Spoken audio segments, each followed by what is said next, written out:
Bueno, vamos a revisar lo último que quedó pendiente sobre el manejo del ventrículo, de la insuficiencia del ventrículo derecho, no tanto como tal la difusión, sino ya como tal la insuficiencia del ventrículo derecho. Y hay dos enfoques para eso. Hablaba que pues está el enfoque de lo que es el manejar de la insuficiencia cardíaca, insuficiencia del ventrículo derecho, que es de manera aguda, y en insuficiencia cardíaca, o sea, de insuficiencia crónica, pues, ya del ventrículo derecho. Todo tipo de asistencia son dos diferentes tipos de enfoque. Quizá el enfoque que podemos ver más por el campo de la terapia intensiva es lo que pasa en agudo, de la insuficiencia del ventrículo del lado derecho, de forma aguda, que se hacen en pocos contextos, sobre todo lo que es el embolismo pulmonar, infartos al miocardio, lo que tiene extensión al ventrículo derecho. Sí pueden llegar algunas insuficiencias cardíacas ya crónicas, descompensadas, agudizadas, propiamente dicho, y quizá aquí no nos toque ver tanto la paliación o los casos de cardio, de antipatías congénitas que llegan a la vida adulta, que terminan con ya también muy mal pronóstico, ¿verdad? Y que pues requiere prácticamente pues, el manejo de soporte en otra área, pues, porque aquí está un poquito más enfocado. ¿Dónde? Que no creas que ya aceptamos de todo. De todo. Sí, porque a veces pues, se necesitan de cierto soporte hemodinámico, sobre todo lo que es monitoreo, soporte hemodinámico, uso de vasodilatadores en algunas ocasiones, inotrópicos, vasopresores, y saberlos utilizar en cada contexto diferente. Entonces, pues, las medidas generales, hablando de insuficiencia del ventrículo derecho, pues es la restricción moderada de sodio, sobre todo. A veces no son reglas generales porque depende mucho qué es lo que está afectado, si la precarga, la contractilidad, la poscarga, o qué es lo que está pasando con el ventrículo y cuál es la causa de que está debilidad, porque no nos podemos enfocar a restringir la moderada de sodio cuando tiene un tromboembolismo pulmonar en agudo y lo que se beneficia el paciente es la trombólisis, ¿verdad? O si está inestable o tiene contraindicaciones para una trombolisis sistémica, pues la trombolisis dirigida por catéter o con ectomía peritoneal dirigida. Entonces sí es así como que importante considerar esa situación. Son pautas generales. Sobre todo la evidencia en umbrales específicos es limitada, sobre todo en lo que es restricción moderada de sodio y lo que es la limitación de líquidos en cuanto a lo crónico, pero en general eso es presente. En cuanto a lo que es en agudo, casi siempre pues igual como en el crónico es la mirada en el origen y en el entorno en el que se produce. Lo comentado, se puede producir por la precarga, por la poscarga, por problemas de la contractilidad, ya sea por arritmias que complican más las descompensaciones del ventrículo derecho, por ejemplo, una fibrilación auricular con ya dilatación de cavidad de la aurícula derecha que hace con la misma FA hace regurgitación de la válvula tricúspide, ya tiene insuficiencia de la válvula tricúspide, que genera mayor capacidad, mayor retención de volumen en el ventrículo derecho y genera otro tipo de arritmias o perpetúa los FA. Y lo que pues, muchas veces se necesita ahí también es el manejo efectivo de la arritmia, porque cualquier tipo de arritmia, ya sea bloqueo o arritmia, puede llegar a descompensar más el mecanismo y hacerle que acumule más volumen dentro del ventrículo derecho y pues perpetuar el problema.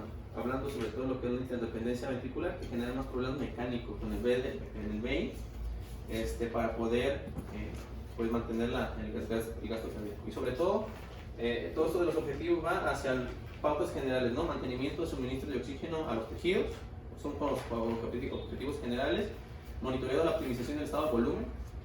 Y hablando de optimización del estado de volumen, significa que pues echarle más agua, no, o sea, más precarga. Optimización significa si está pasado el volumen, si hay sobrecarga o aumento de la presión.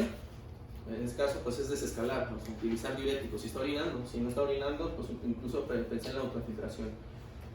Hablando de optimización, los pacientes que se benefician más de precarga, en algunas situaciones, por ejemplo, un tromboembolismo pulmonar, que se beneficia quizá por aumento de la precarga, los infartos del ventrículo derecho, que se beneficia un poco más de la precarga, ser cuidiosos con el aumento del ingreso del volumen que se le va a dejar.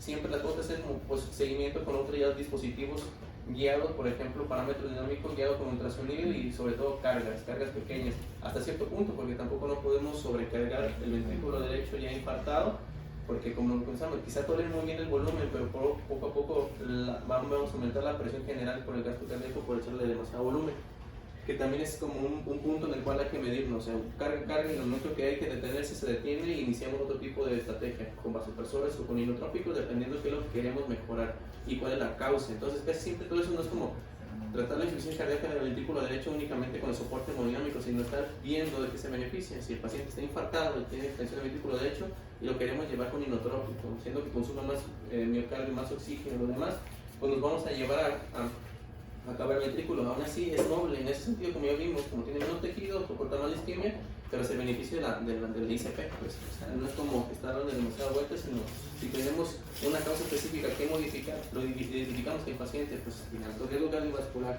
llegó con infarto, con aumento del ST, con lo que es cara inferior. Hace un fenómeno de Benson-Harris que empieza con bradicardia, hipotensión yugular y datos de insuficiencia cardíaca ventrículo derecho. Quizás sí, a corto plazo se beneficia mucho de precarga, pero o sea, no te la pienses demasiado, porque la gente tiene infarto, no tiene excesión al ventrículo derecho, ¿verdad? Y se beneficia más bien a pasarlo a ICP, ¿verdad? Antes de llegar al choque cardiogénico, al soporte hemodinámico, balón por contrapulsación y otros dispositivos de asistencia. Si hay causa identificable que tratar, se trata de la causa identificable. Esto es hablar sobre pautas generales, ¿no? Soporte hemodinámico, manejo de las arritmias, terapia avanzada de la ISEC refractaria y cuidados paliativos y restricción de la actividad, ya en últimas consecuencias, ¿no? Esa es la pauta general y se divide en diferentes tipos de situaciones o de enfoque con esta mira, ¿no? El enfoque de la etiología específica, como vimos, si hay un tromboembolismo pulmonar que nos descompensó el ventrículo derecho de manera aguda, tratar la causa de la descompensación. Ese embolismo entonces sería, pues, obviamente la trombólisis, anticoagulación, trombólisis o trombectomía. Infarto, ICP, repercusión, trombólisis o repercusión por medio de cateterismo. Hipertensión pulmonar, quizá puedan mejorar un poco las hipertensión pulmonar de cualquier índole, ya sea del grupo 1, cardiopatías congénitas, derecha-izquierda, la 2, de izquierda-derecha, cuando ya es crónicamente el VI está afectando la interdependencia y afecta por vía retrógrada al ventrículo derecho. Los de tipo 3, que por EPOC o por restricción del parénquima pulmonar no está generando cor pulmonar y descompensación del BD. Las del grupo 4, que son pues tromboembolismo crónico, ¿verdad? Que te benefician de tu población y hacerle una trombectomía o quirúrgica a posteriori. O la del grupo 5, que pues son variadas múltiples, que son cardiopatías congénitas que requieren quizá ya más un procedimiento quirúrgico. Entonces, a eso habla sobre lo que es tratamiento de la etiología específica en su momento.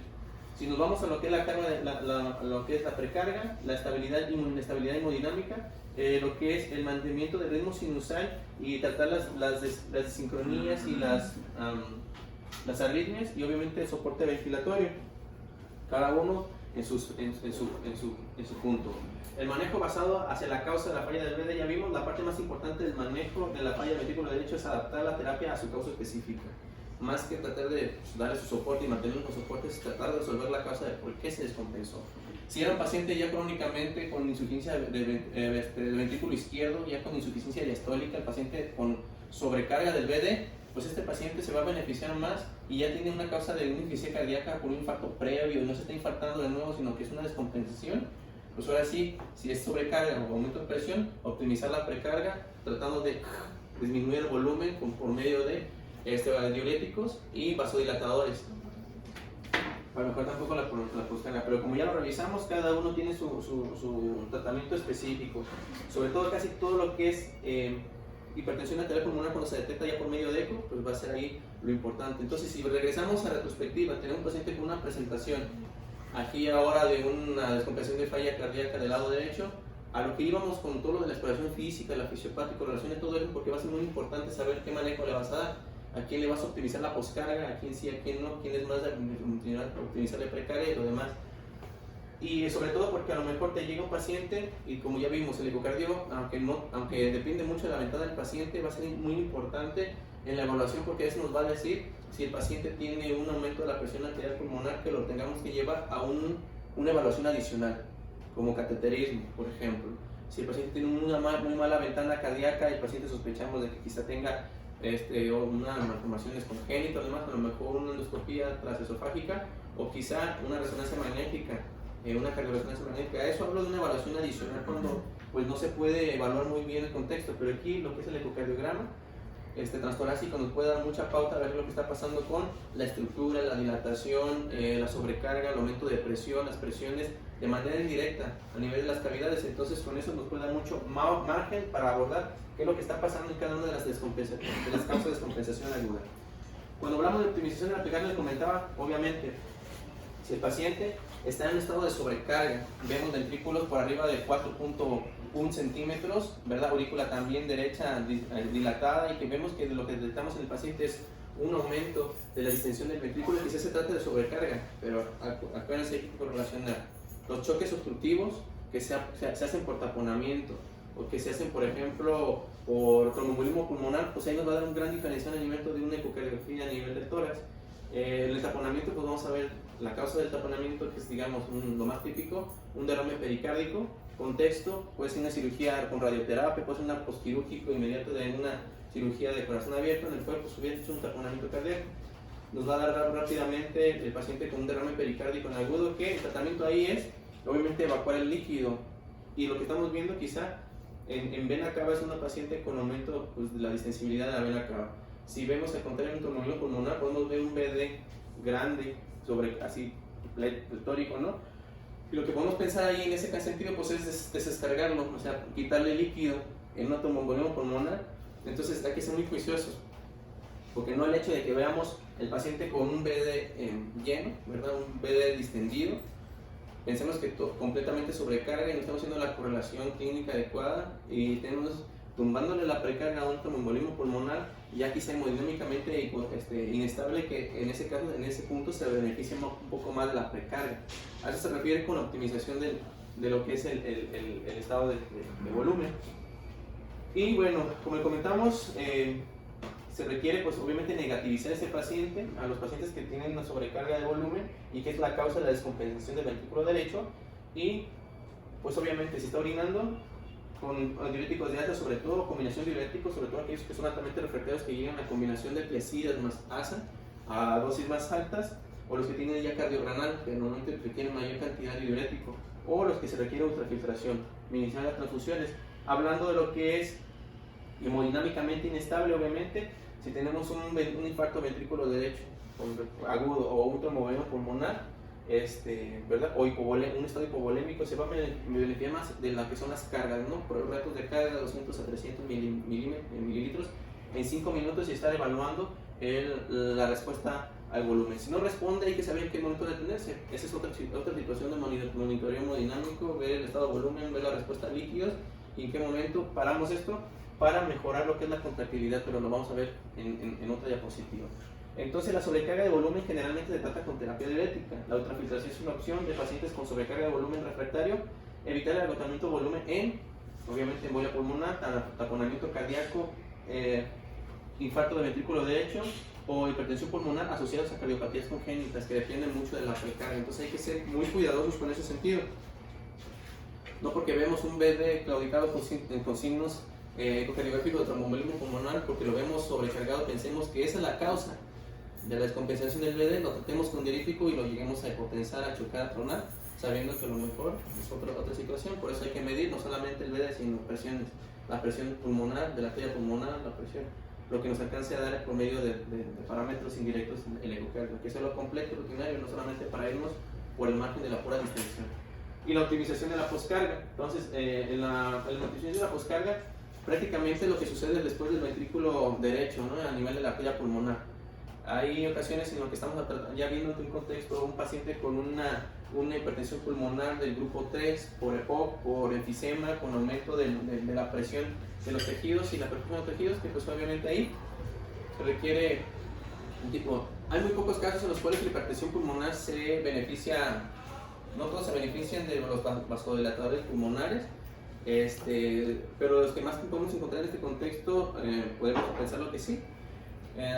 Por ejemplo, tenemos, o lo que más se benefician, por ejemplo, son los inhalados, sobre todo por la situación de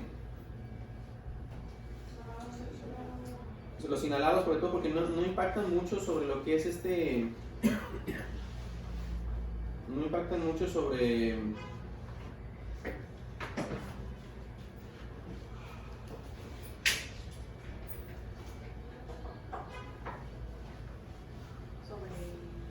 creo que se desconectó, no sé cómo la cambié. No impactan mucho sobre lo que es la presión arterial sistémica, ¿verdad? No impactan tanto sobre la presión arterial sistémica.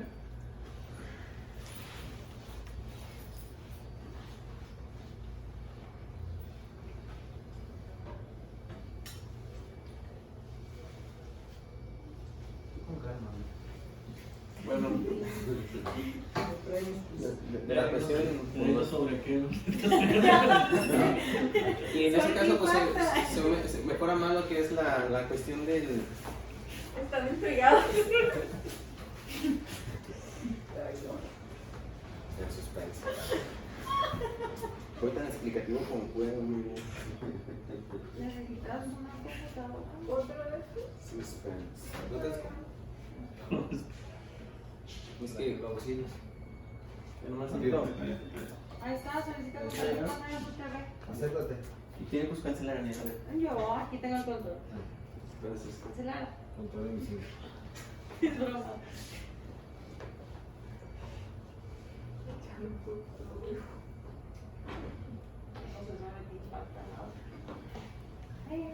¿Verdad? Ya regresamos. Entonces, porque afecta menos lo que es la presión arterial sistémica, sino que aumenta la vasodilatación a nivel pulmonar. Lo vamos a ver más en el contexto de lo que es el edema agudo pulmonar, cuando vemos sobre los mecanismos y las leyes de Starling, que tienen que ver con el equilibrio de las presiones, tanto la diastática como la colobesmótica. Y en ese sentido, pues obviamente, comprender lo que sucede aquí al momento que haces una vasodilatación periférica que aumenta la capacitancia venosa, disminuye la poscarga y pues mejora obviamente los síntomas del edema agudo pulmonar.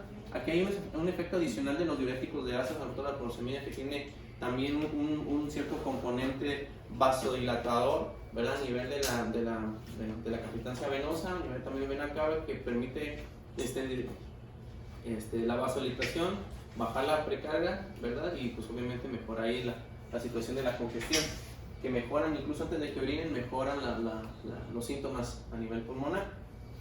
Si no responde, ¿verdad?, lo que es los vasodilatadores a nivel pulmonar, obviamente dependiendo de la causa, pues es ver si requiere asistencia ventricular, trasplante, cirugía, ¿verdad?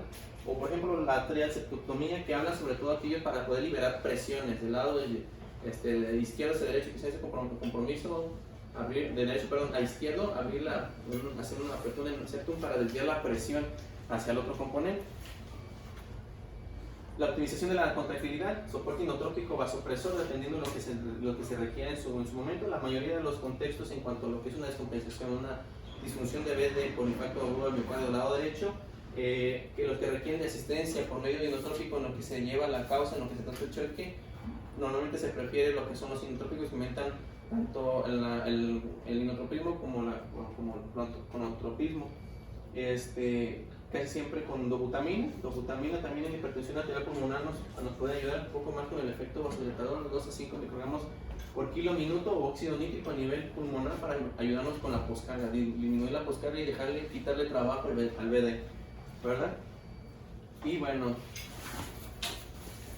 otros contextos muy específicos, mirrenona en taquiarritmia por efecto y uso del dopa, y obviamente la digoxina, que en cierto momento está algo discutido, y solamente en algunos contextos, sobre todo con toda esa insuficiencia cardíaca de fracción de eyección disminuida en algunos contextos específicos, podría ayudar. Pero hablando de contexto en agudo, hay que transportarlo ahorita al contexto agudo, que pues no sería como lo ideal. Y el mantenimiento de riesgo sinusal, hablando que pues cualquier efecto que tengamos como todo en lo que es una arritmia, una EF, un bloqueo, que nos ayuda en lo que es el problema que afecta más la cuestión de la sobrecarga del ventrículo derecho, y la insuficiencia que también generan este tipo de arritmias, que nos esté haciendo por flujo retrógrado, mayor congestión del ventrículo derecho. Casi siempre se van a beneficiar de lo que es tratar directamente las arritmias que se puedan presentar en el contexto de una disfunción de BD, o la cuestión de si no, por llegar a lo que es la cardioversión eléctrica, si está hemodinámicamente inestable, pues obviamente dar la cardioversión. Resincronización de los ventrículos derechos, pues por medio de estimulación biventricular, aquellos que se benefician de esta terapia, ¿verdad? Sobre todo aquellos que tienen pues problemas o que tienen alto riesgo pues para muerte súbita, ¿verdad? Que son pues patologías de Fallot, QRS arriba de 180, que es un predictor sensible de taquicardia ventricular sostenida y muerte, o aquellos que ya están diagnosticados por medio de biopsia de un arritmogénico de ventrículo derecho, que ya pues obviamente esos pacientes que tienen mucha predisposición a muerte súbita, se requiere de asistencia por medio de este tipo de anticoagulación. En evidencia de trombo intracardíaco, en eventos trombólicos documentados, hipertensión arterial pulmonar, en FA y en válvulas mecánicas, obviamente como tal. Lo demás, pues se tiene que evaluar el riesgo-beneficio sobre lo que es la tromboprofilaxis y lo demás. Y en cuanto a lo que es la modulación neurohormonal, es cosas que ha estado como en boga, pero en contexto, en agudo normalmente no se benefician tanto de darle betabloqueadores porque llegan a empeorar la compensación cardíaca. Estos se inician posteriormente tras la estabilización, 3-4 días y de manera secuencial, ¿verdad? Primero obviamente el diurético, la descarga, después del diurético se agrega el IECA y después del IECA como al tercer día y de manera secuencial reiniciar el betabloqueador al final porque puede llegar a complicar más el problema en agudo. De esas es como el traspaso hacia el tratamiento crónico. Y obviamente la oxigenoterapia suplementaria y la ventilación. Recordemos que la hipoxemia puede conducir a la vasoconstricción y si aumentamos la vasoconstricción aumentamos la poscarga y eso hace todavía que se empeore el rendimiento del ventrículo derecho. Como ya lo vimos, tolera muy bien el volumen, pero el aumento de las presiones en el VD lo llegan a claudicar. Y los aquellos que requieren de ventilación mecánica invasiva, pues para apoyarse en cuanto a lo que es el manejo ventilatorio, ellos se terminan con SDRA o el agudo pulmonar que mejore con las presiones al final de la aspiración, pero hay que ser mesurado por las cuestiones y los efectos de la PEP en lo que es al nivel de la presión intratorácica y sobre todo la repercusión sobre el llenado y sobre la precarga, sobre el retorno venoso al veno. Citostomía auricular, les comentaba, solamente mejora la supervivencia de los pacientes con hipertensión arterial y foramen oval permeable que permite una descarga del lado derecho hacia el lado izquierdo y terminar con las presiones que están manejando el ventrículo derecho. El trasplante cardíaco, aquí no se hace el trasplante cardíaco en este hospital, ¿verdad? Pero pues obviamente es otra de las terapias que nos llega más hacia avanzado. Quizás no es verlo tanto en terapia intensiva, pero sí nos va a tocar el brinco del tratar la descompensación y el tratamiento pre-trasplante y posteriormente recibirlo post-trasplante, pero pues esa es otra situación. Y lo que está un poquito más, hasta un artículo de 2022 hablando de dispositivos de asistencia ventricular, son muy pocas las indicaciones en las cuales se han beneficiado. Sí dicen, pues obviamente, pacientes que tienen, bueno, la indicación más común es la insuficiencia grave del ventrículo derecho asociada a un dispositivo de asistencia de ventrículo izquierdo, que en ocasiones colocan el ventrículo izquierdo, la asistencia de ventrículo izquierdo y el aumento de lo que es la contractilidad del VI y que mejora este retorno de volumen, llega de todos modos al ventrículo derecho y el ventrículo derecho ya insuficiente empeora su función porque lo está sobrecargando el mismo ventrículo izquierdo, está ya sobrecargando al ventrículo derecho de manera en el circuito cerrado, como lo vimos en la fisiopato, ¿verdad? Y solamente es como insuficiencia aguda en el ventrículo derecho refractaria al tratamiento médico y que vaya hacia la puente, hacia el trasplante o hacia la recuperación. O la otra cuestión, como vimos, el trasplante de corazón y la EP masiva como dispositivo de asistencia ventricular. Hay uno nuevo que es obviamente como si fuera una cirugía frontal, que es desviar desde la vena cava hasta la pulmonar sin tocar el ventrículo derecho. La desviación utiliza un mecanismo de balón de contrapulsación aórtica que se está viendo muy prometedor. Todavía no hay nada de eso, lo que está ahorita imperando más es el Impela y otro tipo de dispositivos de asistencia ventricular. Pero nada más, hasta el momento no se ha estudiado un implante permanente en la terapia de destino para fracaso crónico avanzado del ERB derecho, como lo existe en el lado izquierdo, ¿no? Son los diferentes tipos de dispositivos. Ese ya es del artículo del 22, lo más actual que había utilizado, ¿verdad? Y pues obviamente se utiliza dependiendo del contexto, no es como uno y le va a funcionar a todos. Hay quienes, unos de estos tienen un ECMO conectado, ¿verdad? Que hay circulación extracorpórea, conecta ECMO y regresa por medio de un bombeo, pero como cuando es puente, hacer trasplante o buscar una solución ya definitiva. Y depende de lo que necesite, ¿no? Si requiere aparte oxigenación, solamente soporte de bomba. Déjame, son los diferentes dispositivos. Hablando de pronóstico, pues obviamente se dieron cuenta que gran parte de las personas que tienen ya una insuficiencia del ventrículo izquierdo de fracción de eyección disminuida o medianamente disminuida, pues ya había casi en la mayoría hasta el 70% compromiso del VD por los mecanismos retrógrados de volumen que regresa, ya sea por aumento de la poscarga, aumento del volumen por la insuficiencia valvular que existen, pero también se identificó que en pacientes con fracción de eyección preservada del ventrículo izquierdo ya había hasta un 30% insuficiencia del ventrículo derecho y que mejoraba en ambos casos, ¿verdad? El manejo concomitante de los dos por medio de este tipo de terapias. ¿Preguntas o comentarios? Bueno, pues lo primero sería en el contexto del paciente crítico, cuando vamos a sospechar de que nuestro paciente tenga una falla del ventrículo derecho. Yo creo que difícilmente ante un paciente con hipotenso o con hipoxemia vamos a asociarlo de manera inicial con el ventrículo derecho, ¿no? Entonces todo lo que hemos visto, ¿no? El abordaje integral de un paciente inestable hemodinámicamente respiratorio y con las herramientas que tenemos que lleguen a apuntar hacia el ventrículo derecho. Creo que los casos que más nos vamos a enfrentar son las fallas del ventrículo derecho de causa global, donde esté involucrado también el ventrículo izquierdo, ya sea por antecedentes previos del paciente o porque se nos haya infartado aquí en la terapia. Pues sospechar entonces también del infarto del ventrículo derecho, el electrocardiograma, los marcadores como mencionaba, ¿no? La tromboembolia pulmonar, que también pues está subdiagnosticada y probablemente tenemos más de las que nos damos cuenta. Y algo muy importante que creo que si no mencionaste, los efectos hemodinámicos cardiovasculares de la ventilación mecánica, tanto sobre el ventrículo izquierdo como en el ventrículo derecho. El aumento de las resistencias venosas, sobre todo el ventrículo izquierdo en la fase expiratoria, y pues toda la precarga que comprometemos con el PIP sobre todo, ¿no? Y también durante la desvinculación, al retirar esa presión sobre el ventrículo derecho, el nuevo aumento de la precarga por la redistribución del líquido.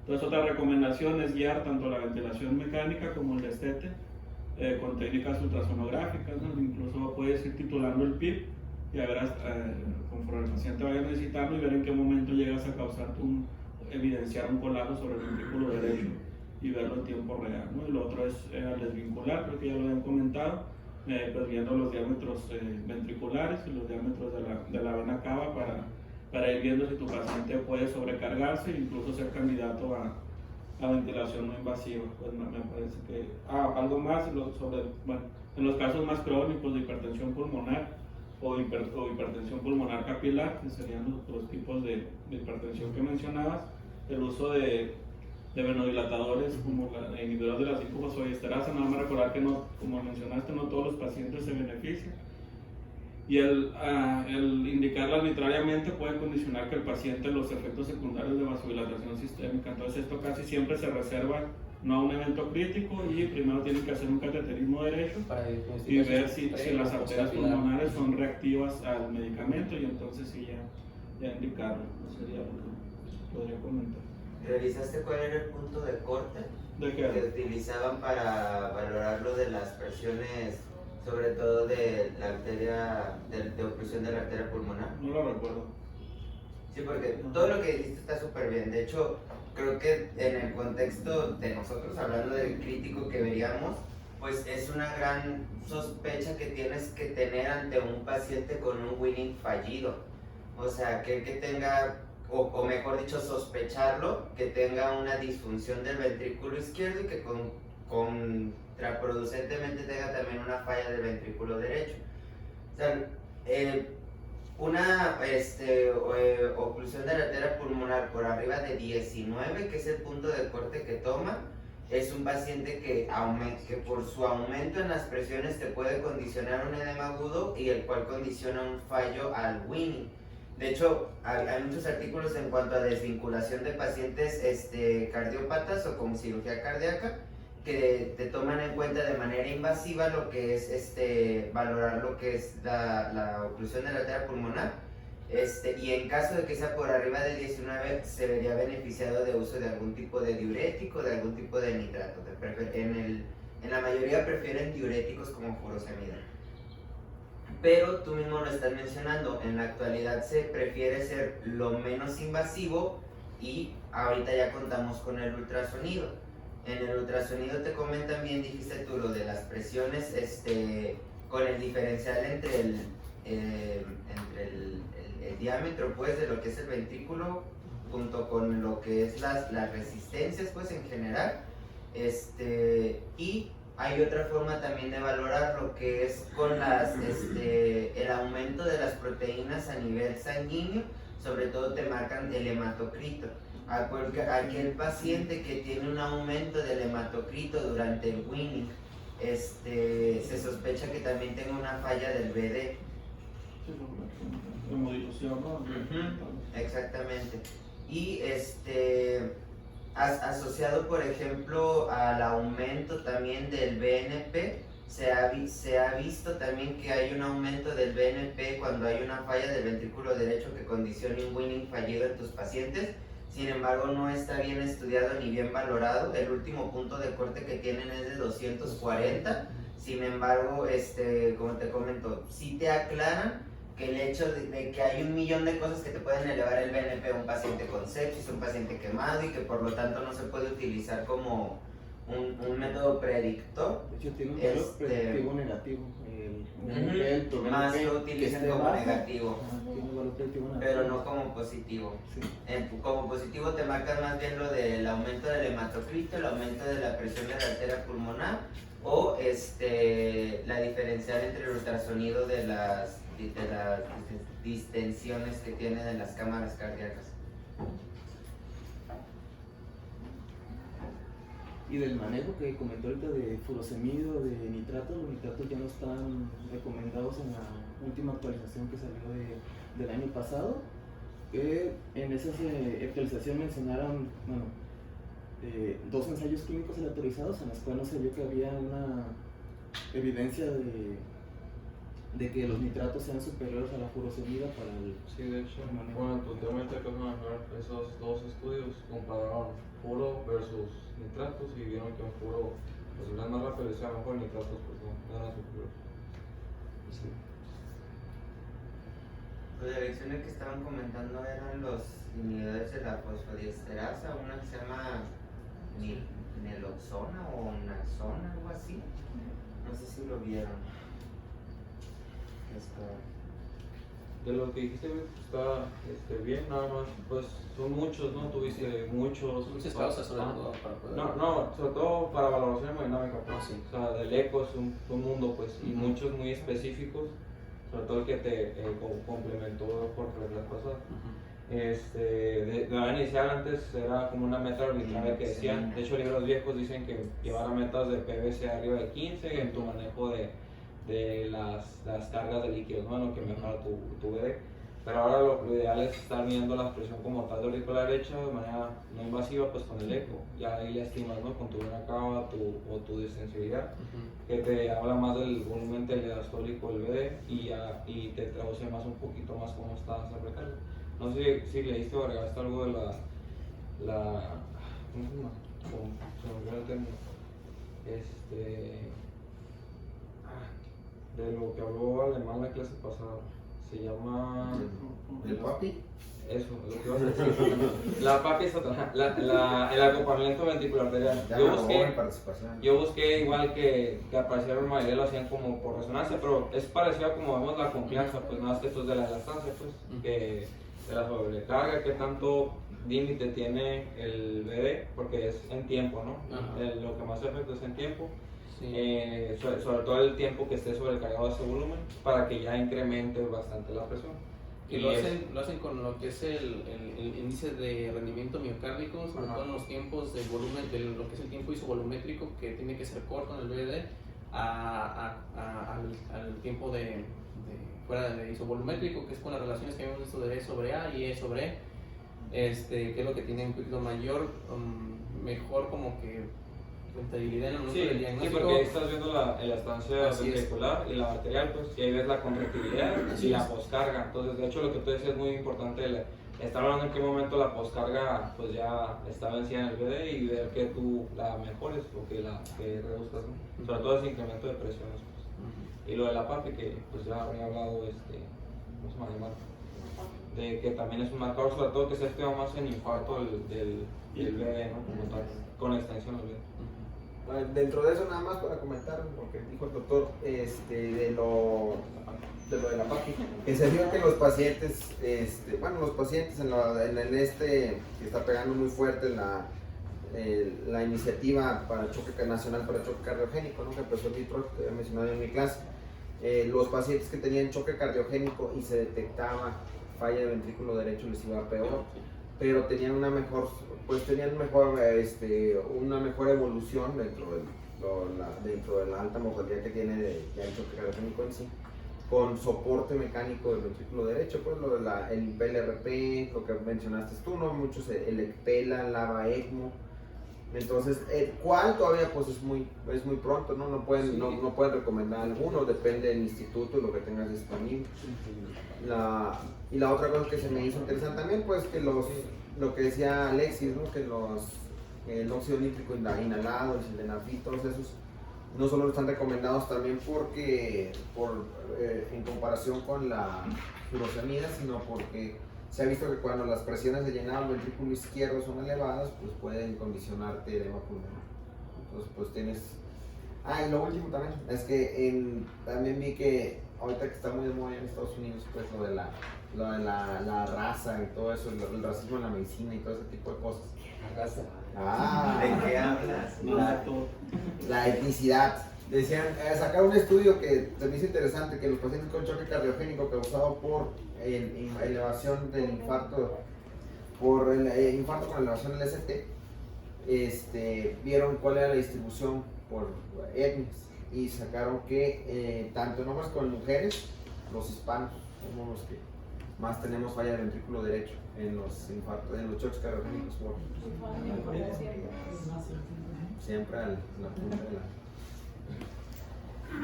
Los tenías con 30 de 31. Sí. Ya estamos. Déjenme cambiar el video.